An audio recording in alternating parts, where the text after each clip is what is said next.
Candied yams are something very traditional in African American households. In my house, candied yams are always served at holidays, and I'm always looking for new and interesting twists on the traditional. I'm Kathleen O'Brien Price, and today we'll be making yams with Guinness Extra Stout Caramel. Adding the Guinness Extra Stout to the candied yams really marries my two cultures together, African American and Irish. The Guinness Extra Stout balances out that super sweetness, so it's less like a dessert and more like a side dish. We're gonna start by melting some butter in a saucepan with a cup of brown sugar and a cup of white granulated sugar, some orange juice, and a little bit of Guinness Extra Stout.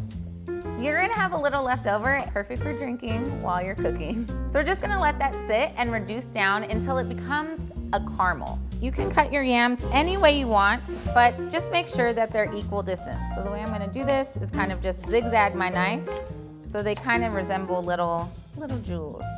All this hard work of cutting yams, I think it's time to take a break. And now I'm just going to add them into a baking dish. And you can see 4 yams creates quite a bit of chopped yams, but this will go so fast at your holiday gathering with this amazing Guinness syrup that we're creating. Once our caramel has reduced down and it's nice and thick and syrupy, we're gonna go ahead and add in some lemon zest, cinnamon, and some ginger. The cinnamon and ginger will highlight some of the bittersweet notes in our Guinness Extra Stout. Now all we need to do is pour our caramel over our prepared yams. And then you just want to stir to combine so it coats all of your yams. Cover the pan with aluminum foil so the moisture will be trapped inside. Place in a 375-degree oven for 30 to 45 minutes. While our yams are in the oven, we're going to go ahead and get started on some of our garnishes.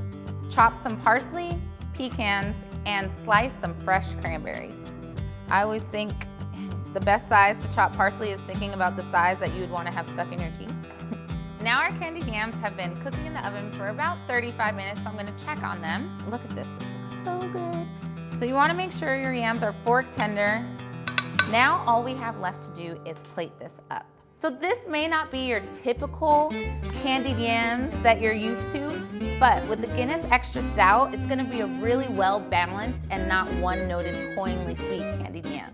If I were to bring my new twist on traditional yams to my next holiday event, some family might side-eye the dish just a bit because it's not your typical yam, but I'm sure as soon as they taste it, they will fall in love.